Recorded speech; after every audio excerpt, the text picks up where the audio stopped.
Ladies and gentlemen, today's guest is the Eternal MMA commentator, Tanera Nathan. Now, he joins me to chat Eternal MMA 83, which was on the Gold Coast. It was on March 16th. Of course, headlined by the Eternal MMA Middleweight Championship, Ben Johnston defeating John Martin Fraser.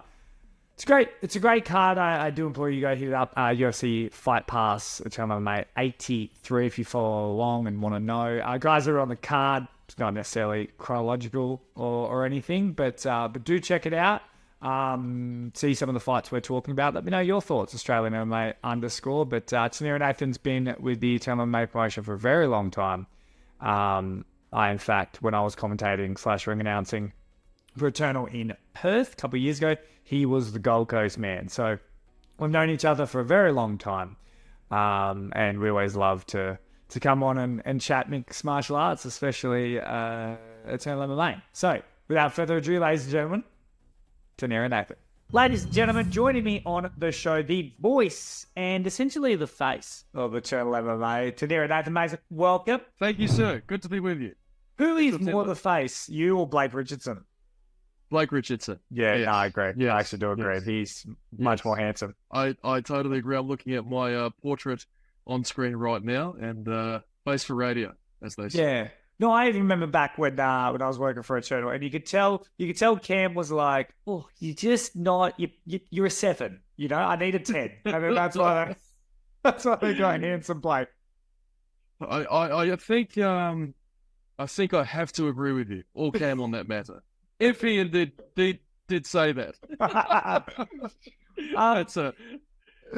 Mate, it was a good show on the weekend. I thoroughly enjoyed it. As a man that had boots on the ground, as they say, how did you think Eternal MMA 83 went down?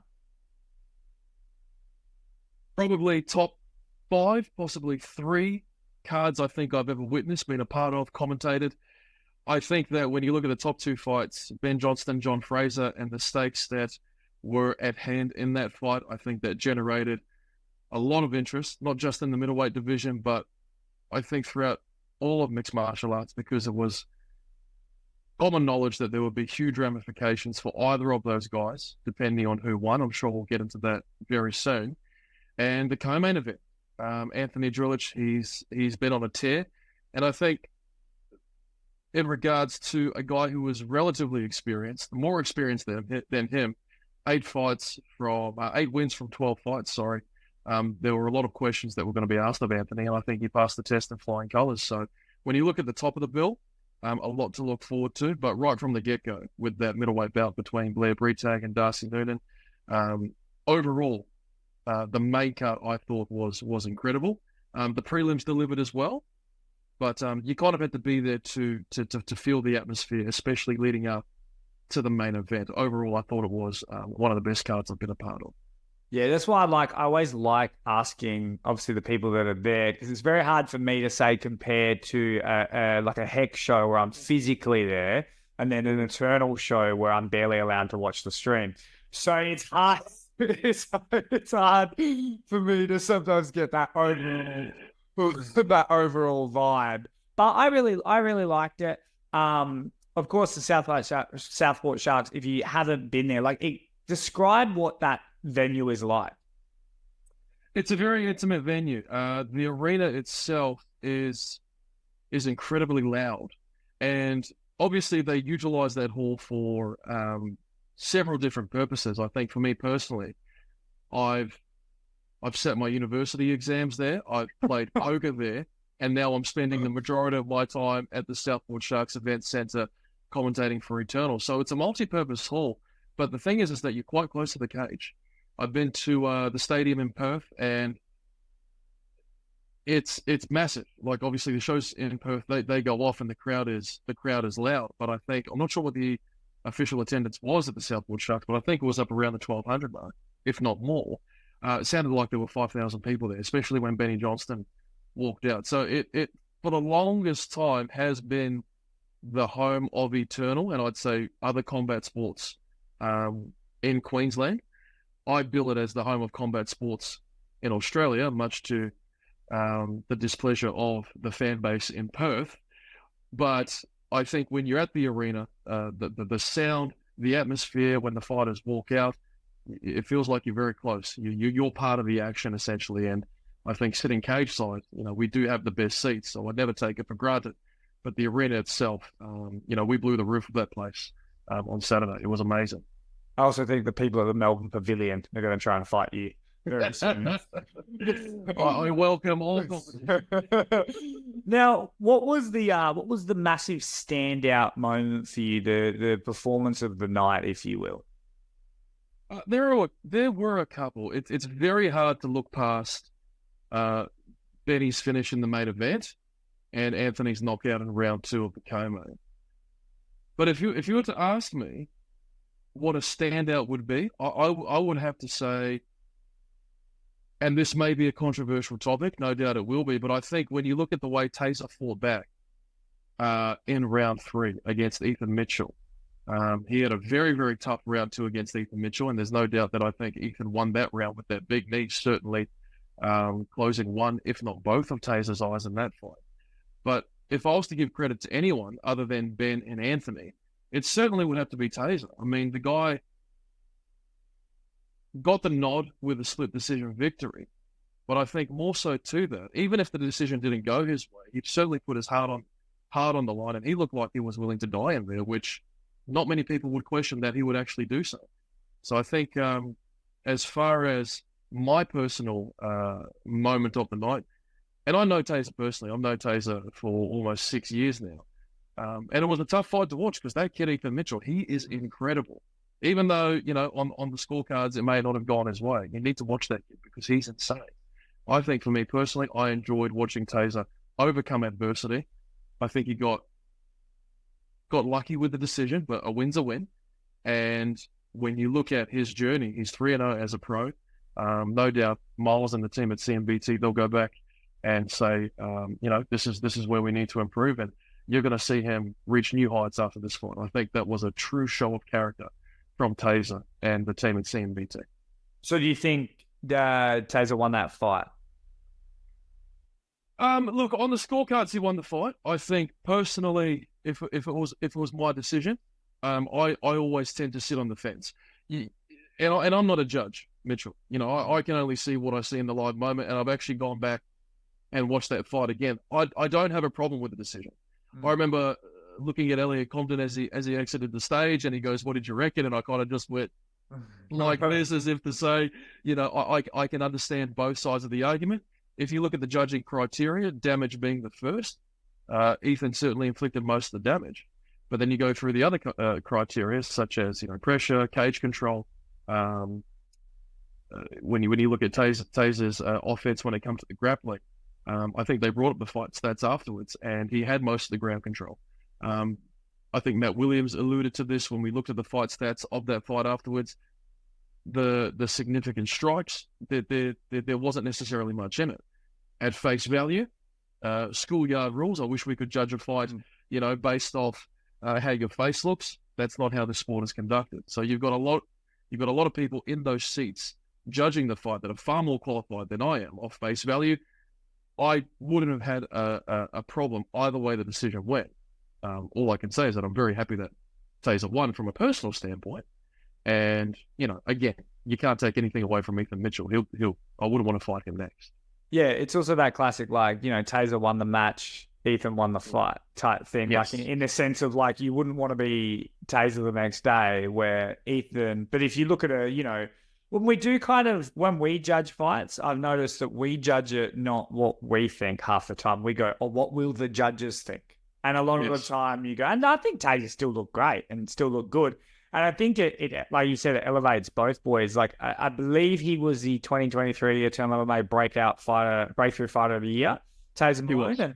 And he's going to have a huge year. And I think he's now 3-0. And at the end of the day, he's 3-0 and he's done enough leading up to that fight anyway. So it's not like, he's had, 10 fights and they're exactly like that. He's been very dominant in fights as well. And Ethan Mitchell, was that his pro debut?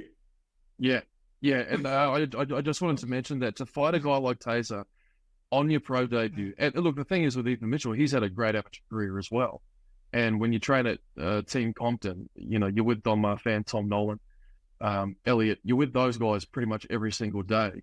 And at 21 years of age, I think that's one thing that I made mention of a lot, is that this kid's only 21, Taser's 27. Taser's coming into the prime of his career. This kid essentially hasn't even started. And he's fighting Taser, who essentially, in my opinion, as a pro, is billed as the next big thing in the lightweight division. So, yeah, there certainly was no stock lost by either of these guys, regardless of the decision. At the end of the day, it has to go one way or the other. It went to Taser, but, don't be surprised if you see that rematch happen, sooner than later. Is he lightweight or featherweight? Sorry, featherweight. That fight was. I'm so used to seeing Taser fight a lightweight. I thought it was a featherweight, a lightweight bout. Sorry, they are featherweights. I just know how angry the listeners can get. So can I. I wonder why. It wouldn't have anything to do with you, would it, Mitchell? Of course. No. But I did enjoy, like, staying on that fight just a little bit. Like, I enjoyed seeing, I think, the corner of Ethan Mitchell when he's getting vassed up, and in his corner is Elliot Compton, Tom Nolan, and Don Marfan. And like you said, he's 21. And I was like, he's fine. Like, he's fine. He's fine. He can lose the next one. He'll still be fine. Like, Yep, totally agree. Like, with experience like that, I mean, 21 years of age, I don't know what I was doing at 21. I certainly wasn't fighting the caliber of fighter that Taser is. But for him to go out there and show out as he did, I thought it was impressive. But again, that was probably my moment of the night, seeing Taser overcome that adversity in round 2 and then come out and perform in round 3. Very, very impressive. And in terms of, like, fights going forward, I think Ethan can fight, anyone, just so we can see him get out there. Taser Malone, a bit more of a, heading to the pointy end of not the pointy end, but sort of the crux of the career, where you're 3-0 now. I mean, I just threw some names around earlier, but, like, maybe Taser Malone versus, like, a Josh Groves or like a Alistair Boulders. Yeah, definitely. I think if you look at Taser's career, he's never said no to anyone. I think anyone that you throw his way, he's less concerned about the opponent and more focused on how he can improve from fight to fight. And I think Saturday was a showing of that. And again, this is going to be a controversial topic, especially in this industry of mixed martial arts, which is not toxic at all. But moving forward for Taser, Josh Groves, Alistair Boulders, I think they're great names. But again, talking to Taser, I messaged him after the fight. He's fine. Obviously, had to get a few stitches, 1, 2, or 10 across the left eye there. But I think anyone you put in front of him, he'll make the adjustments. But the exciting thing about Taser is I honestly believe that he's still improving. He's had plenty of fights, but I think that at 27, he still believes he's kind of He's got a fair way to go, and we haven't seen the best of him yet. So that's exciting when you hear a guy talk like that, and you see him come off the back of a performance like that, where I didn't have a problem with the judges' decisions. In fact, I definitely, you could have gone either way. But his next fight, I think you're going to see a far better Taser Malone, and for both guys, I wouldn't want to be on the other side of the cage because they're going to make the adjustments they need. And a couple of other fights because I want to spend a bit of time on the 3 main ones, the Becker, Togo, the Drilich, and the John Martin Fraser, but just sort of sifting through the other fights. I mean, of course, the Matsuyama TKO over Tough Jack Hayes was great.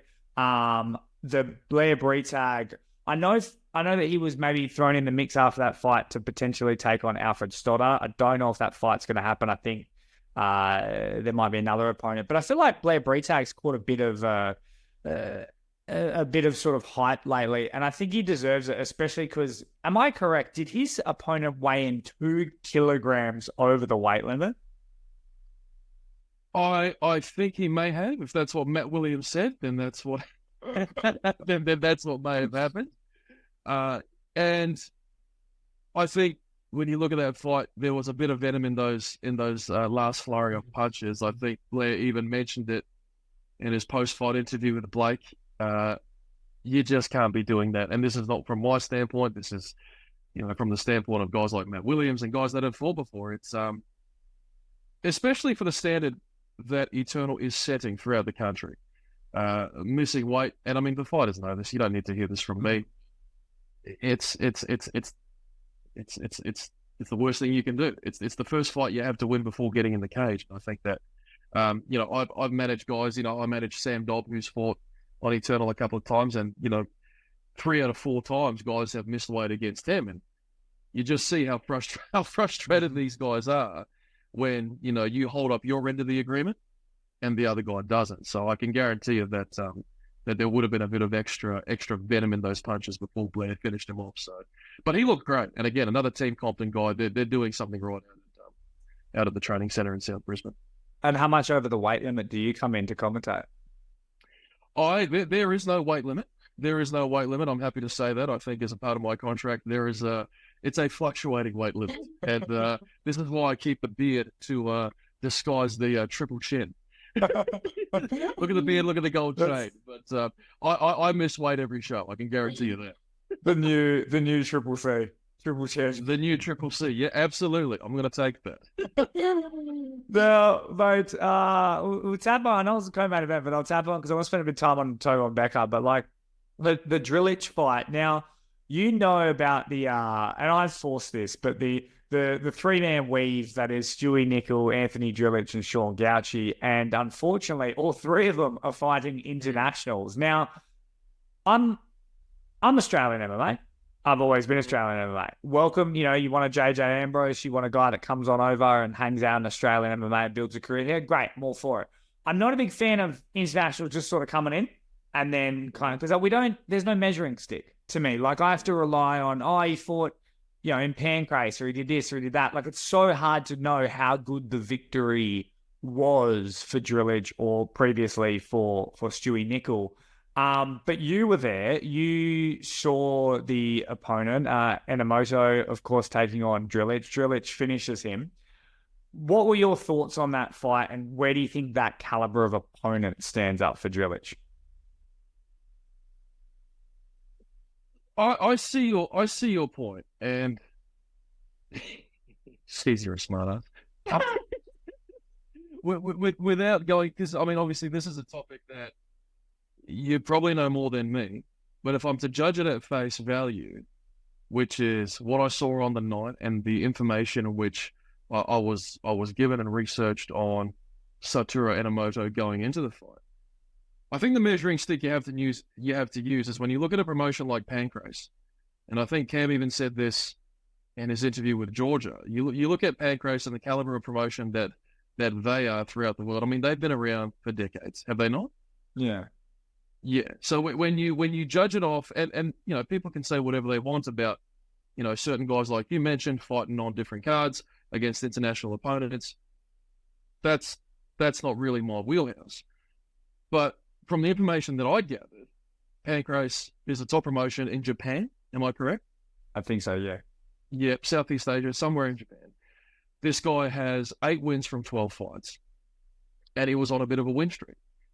So, I'm on the same page as much as I'd love to see the best of the best here in Australia, and no doubt I think we'll do that. I think if we can get the deals done, we'll see them rise to the top of the spear. It's not as if they're avoiding each other, but when I'm to judge what I see on the night, I think he absolutely was a worthy opponent. If you judge of his experience in other promotions and for his record, you certainly can't say he didn't deserve to be in there with Anthony. I mean, if you look at Anthony usually gets him out of there pretty quickly, with the exception of a split decision that went down a few years ago.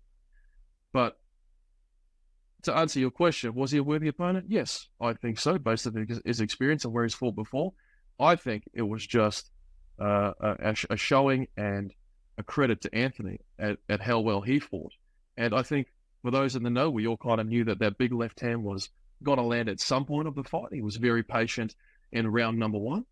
But I think the focus definitely should be on how good Anthony Drilich is. And, for that guy, the sky's the limit. I know he wants to go into the UFC. Who's not to say he doesn't do so in his next fight?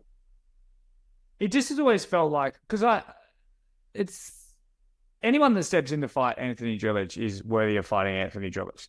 That's kind of my opinion of that, because he's a very, very scary man, and he possesses the power that you do not see from flyweights. even bantamweights. He can crack anyone. What I dislike about it, and I know that like, you'd be an idiot if you didn't think Eternal at some point, or Hex, or whoever, have tried to make these fights. Like, it's not, no, everyone wants them to happen. It's so easy to sit on the outside and say, oh, I want that fight, I want that fight. But I just think it's like, there's 3 guys in the flyweight division, of which the UFC isn't particularly super high on right now. Of course, Ursic's flying the flag for us with it, but the chances of all 3 of those boys getting in, when you've also got your Van Heerdens, you also got your Ballards, you got your Harry Webbs, you got your Ben Johnstons, you got all those guys. It's like, we're not going to see 20 guys get signed to the UFC this year. So it's like, it's almost like they have to create their own tournament. And that's kind of why I push it so hard. People probably are wondering why. It's not that the internationals don't highlight Gauchi, Drilich, and Nickel. But if Nickel fights Drilich, and Nickel wins, or Drilich wins, then the other one can't say, put me in the UFC. And it almost clears it up for the UFC. Like, in a way, they almost go, okay, you go behind him, and so now when we're looking at a flyweight in Australia, that's the guy. And it makes it an easier transition, where right now, when there's 3 guys, can you tell me if you would be upset if Nickel got signed over Drilich, or Drilich got signed over Nickel? You wouldn't care. If you're asking me personally, I mean, I would be happy for anyone who gets signed to the UFC. I mean, I think when you see how hard these guys work just to get to the point where they can be on the radar of the UFC, I would be happy for anyone. The question remains is, when are we going to see these fights happen in Australia? And I think, again, there's a whole bunch of moving parts, from the fighters to their managers to the talent agencies to the promoters. This is almost a foreign topic for me as a sports commentator.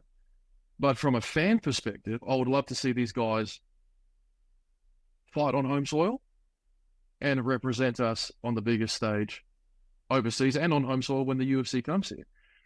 I think when you look at guys like Jack, I think when you look at guys like guys like Stephen Ursig, ladies like Casey O'Neill, who have come through the system of Eternal, and we call them Eternal alumni. When you see the success they have at the UFC, it's a credit to Eternal. Now, I sound like a company man, probably because I am. But at the same time, and I understand, like, we can do our own version of Ariel Helwani and Charles Sonnen. Yeah, that's fine. But I have to speak up, because the results speak for themselves. When you see these guys go from Eternal at the right time, right? It hasn't been all smooth sailing for everyone that's come from the promotion. But if you're talking about the big 3, JDM, Casey, and Stephen Ursig, you know, the proof is in the pudding. So I would not be upset to see a Stuart Nickel. I would be totally in support of flying the flag for Stuart Nickel on the UFC. However, I would love to see him and the other guys that like Sean Gauchi, face an Anthony Drilich, or they face each other in some sort of man-made tournament here on home soil, preferably on Eternal, but for whatever is best for the fighters. And I think that, if they can get the deals done, then do the deal. I also think with the big 3, and that's not to say like a Tommy Nolan won't end up being a superstar, because I really think he will. But he's another one as well. But when you look at the guys, the Eternal alum that have dominated in the UFC, and I mean dominated, like they've really, we're not just here to take part, we're taking over type thing, and it comes off the back of, I think Jack Della still has the record for the most title defenses, if not him and Stephen Ursig are tied for Eternal MMA. So once again, it's guys that have not only come through Eternal, but they've made Eternal. Like they are the guys up the top that have defended their belts multiple times. Then they go, and I think and you're a company man. I am not. I'm a former. I'm a former company man, and this is why the people that love me. But if I can credit Eternal, and this is why it means so much more when it comes from me, because I will say it if it's not true. But this is where Eternal has done well. If you can stay at the top of Eternal, and you can, and then you make the big jump, you don't need a UAE Warriors. You don't need another stopover. You can literally defend your belt 3 or 4 times at Eternal, and Eternal gives you as much show experience, and they give you the opponents that you need. But when you go to the UFC, you're ready. I mean, look at Jack. Jack Della's nearly ready to fight for a belt in probably the most difficult division, and Steven Erceg is right up there.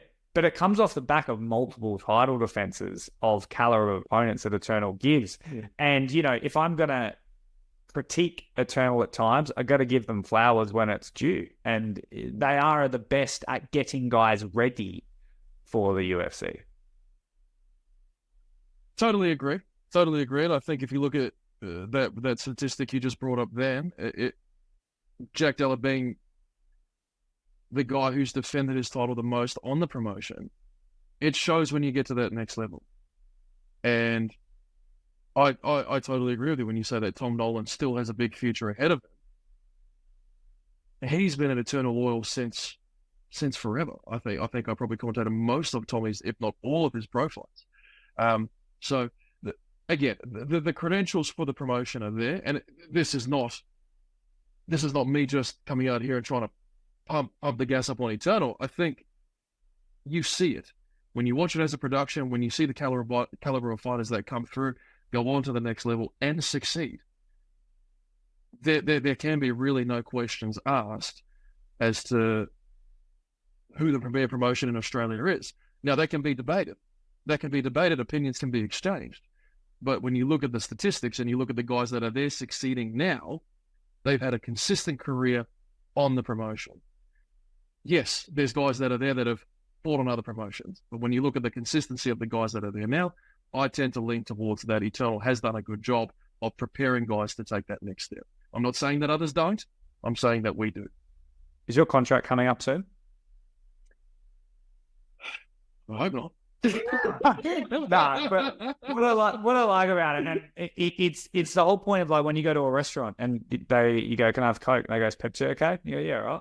That's kind of what I'm enjoying about Australian MMA. It's like, yeah, Eternal's great, X is great, Beatdown's great. How good is it that we're getting to a point where you get to go, I can stay over here, I can do it over there, and I think it's awesome. And look, credit where credit is due. I did in fact still award Mr. Cam O'Neill the 2023 promotion of the year, despite our Pepsi and Coke at times.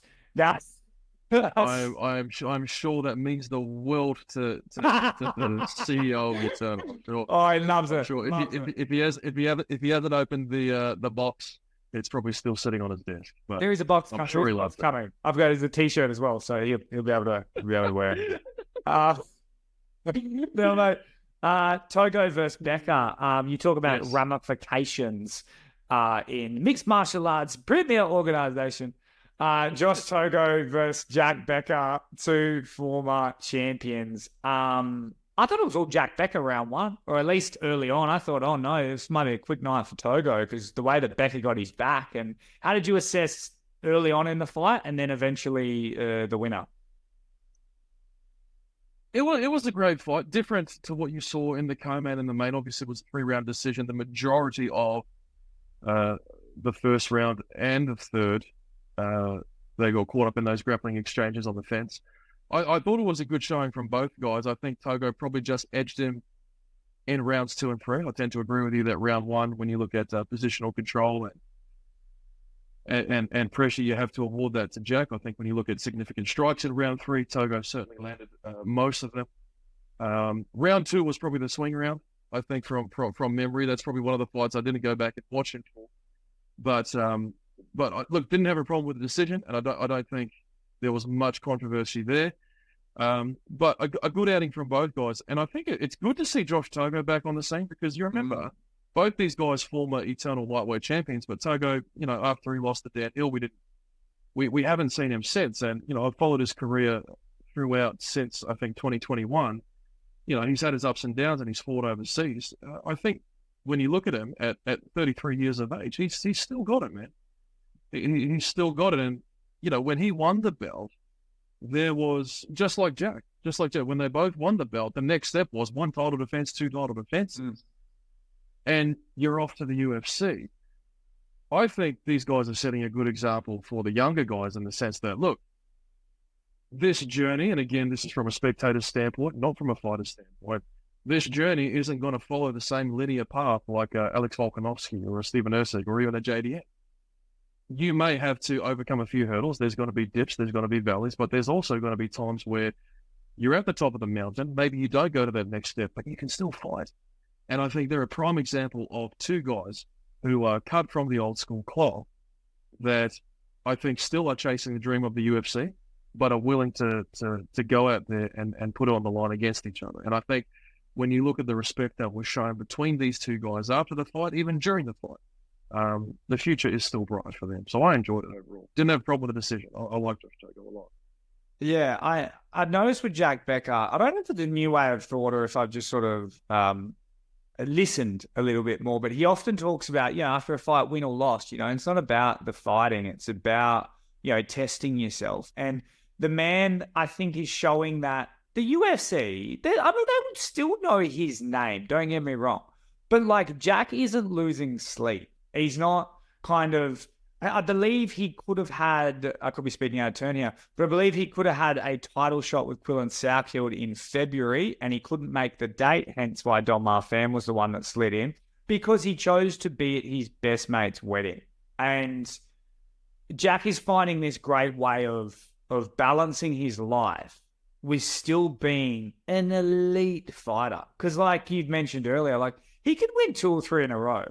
And all of a sudden, we're back talking about Jack's next type thing. And we know very well that, he was signed to Paradigm, or what was Tim Simpson back in the day, before he broke his leg against Aiden Aguilera. And it's like, he was right there to be the next guy. He then breaks his leg, then picks up the loss against Martinez on a bit of a skid. Then Joblin fighting for a belt, like he's in contention again. It's real up and down. But like you said, you can tell that the man loves it. And he's fighting, and Australian MMA promotions are at the level where you can be elite still. It's not like you have to go, I've got 3 months left of this career. If I don't make the UFC, it's nothing. Like, he could very well end up being Jack Becker if he doesn't go on to the next level. He could very much be like the greatest Australian MMA fight. The one that didn't kind of move on. And I think our sport is in a position where that is not a bad thing. Yeah, I'm not sure how Jack would feel about that, but I tend to think that, to me, it's not a bad thing. I mean, if you look at guys that were right at the tip of the spear, but whether they went to the next level and probably didn't have as much success as the ones that have, or they didn't get their opportunity because time caught up to them. There is still some favor to salvage in being the top lightweight in the country. And I think not only has Jack done that, but he'll continue to do that. I think, again, regardless of the outcome, let's not forget, he just beat Kieran Joblin, who, for a guy who's had over 50 fights, for the longest time was incredibly dominant 10 years ago across both Australia and New Zealand. So a win over that guy is no small feat. Now, you got to consider 31. There's, like you said, that's a testament to his character, chose to be at his best mate's wedding. What does the future hold for Jack? 3 wins and he's right back in the picture. Does the UFC come knocking on his door and say, hey, listen, we've got a 3-fight, 8-fight, 1-fight deal, whatever it is? I don't know, but I think he certainly has the ability, the drive, and when you think about coming back from that broken leg, it takes a very, very special person to come back from an injury like that. Not many do it. We've seen it happen at the top levels. We don't see it happen very often on the domestic scene here. So again, a testament to his character. That's why we love him. And I agree with your point in saying that, yes, I think that he is and probably could be on his way to being the best lightweight today in Australia. Whether he goes to that next level is yet to be seen. We'd all love to see him do that. But I think, again, just as a person, we all love the character that Jack is, and it's just good to see him back fighting actively again. Very exciting. And I just think with Jack Becker coming back from that injury, and I'll take a term which you might hear a lot at your day job at a casino, which is he's playing with the houseless money. Like he really is like anything past that leg break is a win. And I think even speaking to him, he thinks like that as well. Like anything past that, the leg break could have been it. Could have been done for his whole sporting career. So anything he gets after is a plus, is a win in my book type thing. So I think, I think we've got many more Jack Becker to go, and it's up to him on if, like you said, we see those 3 more wins and then we see him kind of still aiming for the next level, or whatever he wants to do. But either way, I think he's had almost an Australian MMA Hall of Fame career already. If you're talking on the regional sense, and Josh Togo, like you said, it's good to see him back.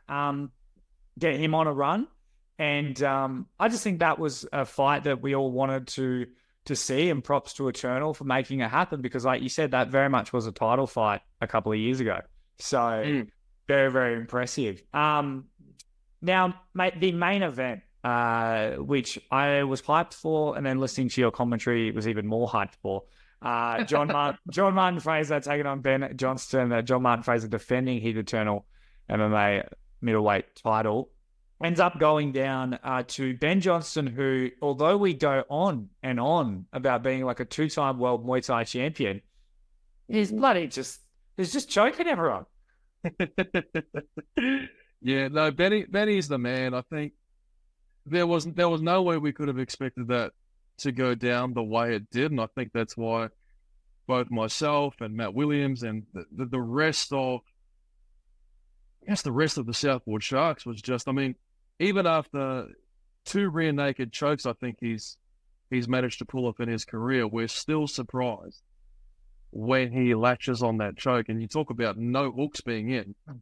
He was pretty much, hip to hip with John, and you can imagine the squeeze that he would have had to muster to finish John on the spot there. And they were right in front of us. And I think when he snapped on that choke, it kind of just latched on straight away, and you could tell the grimace in John's face. I was like, oh no, it's happening again.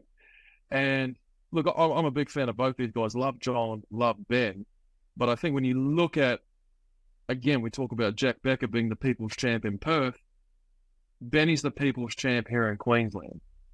And to do that against a guy like John Fraser, who we all know is the menace of the middleweight division. You do not become a 2-time eternal champ by being average. I mean, that guy is something special.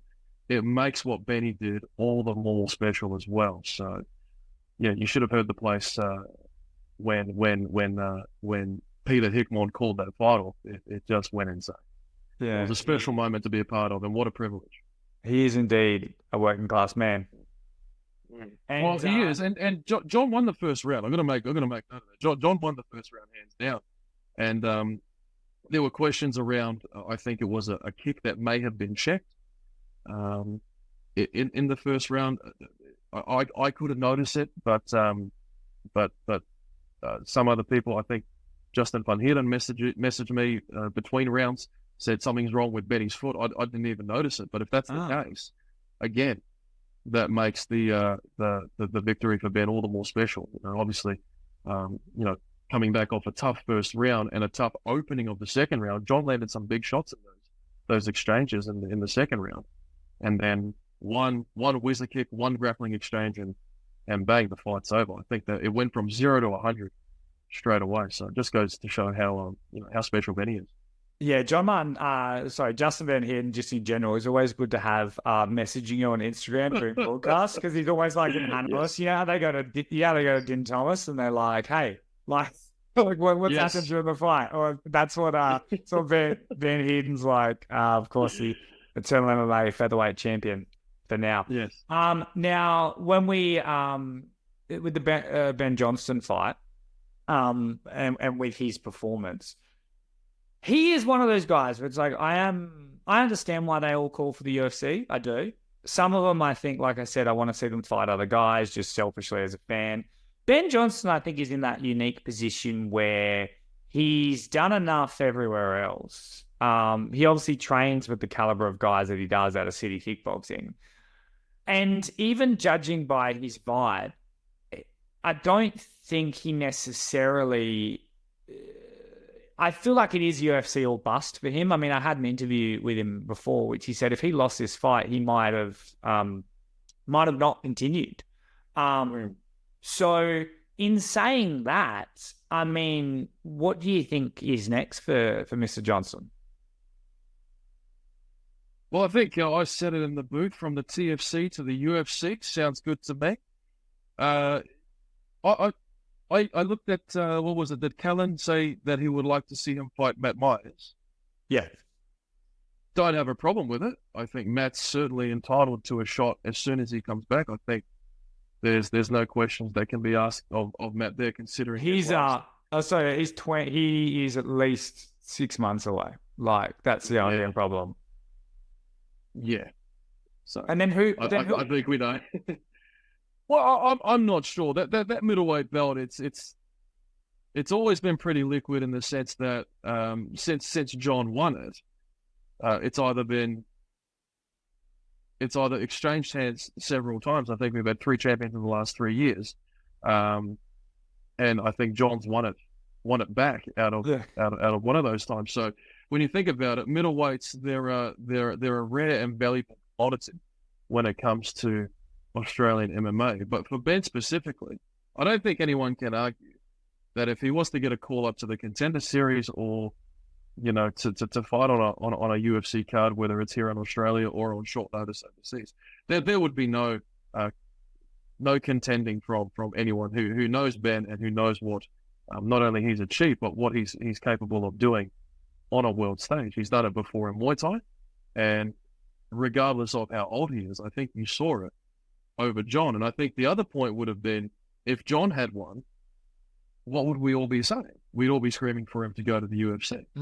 Especially with his record, he would have been, I think he would have gone to, would it be 8-2 or 9-2?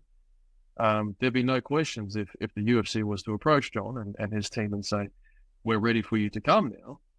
We wouldn't be questioning that. So Benny goes out and beats him. What's the difference?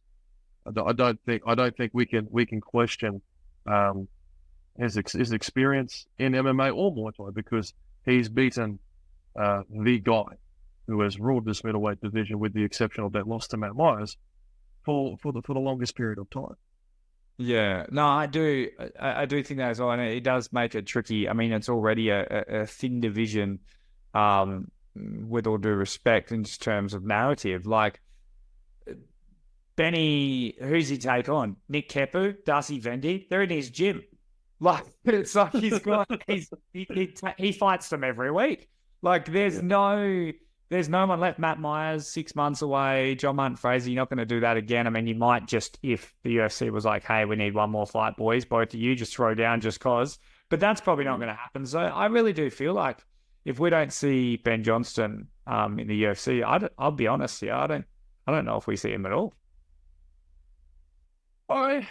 Yeah, that's a good point. And as you mentioned earlier, had he lost this fight, it's possible that we may not have seen him again.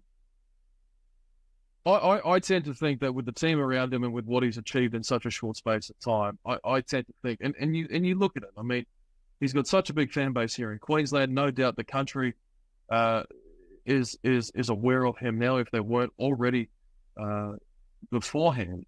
I can't see that at 6'4", good looking, got the best mustache in the business other than Daniel Maudsley. Up. And Quillen definitely does have a great mustache. I don't see how you can deny him the shot, and especially being in Israel's camp, he's already got that social media presence, he's got that exposure. Eugene's been in his corner since the beginning. I really don't see him not being given the opportunity on the big stage. This is not me making any predictions, but I guarantee you probably see him very soon in the UFC. Well, then I'll finish that up as we wrap up Eternal MMA 83, and of course Eternal MMA 84 looking good. Like we said, hopefully we see if Southfield doesn't move on, we got Togo Southfield in either Sydney or Perth. It's all looking great. But if I can ask you an overall sort of sentiment of who do you think is next to be signed to the UFC from Australia? I mean, the two guys on the weekend have a pretty good chance. They got a pretty good chance. Benny, Anthony. I mean, is there any word on Justin? I mean, I know I talk to him every day, but obviously we're very good friends. We rarely talk business. But I mean, I don't know what more that guy could do to get a shot. Let me put it like this. You're the guy signing the next guy. You're picking one. If you don't pick one, no one from Australia makes the UFC ever again. Oh, classic loaded question from Manchester. Classic loaded question. Well, look, if the other two show up to my front door, that's fine. I have extensive experience as a white belt and an undefeated corporate boxer. I can handle myself. Recency bias is always a thing. You know, if I had 3 contracts, I would probably say Ben, Anthony, and Justin. They'd be my picks. Off the weekend, considering probably the stakes of the fight between Ben and John, and you have to take into consideration the circumstances surrounding his age. He's 33, but he fights like he's 23. I would go with Ben. If I had one contract, and to give you a direct answer, I would go with Ben, because I think as a promotion or as a brand, I would want someone who is in the right environment, training with the right guys, has a huge following, in person and online. You'd have to go with Ben. And that's from a marketing standpoint, something I actually do know what I'm talking about. I can't believe you dogged the other boys. Anyway, so thank you.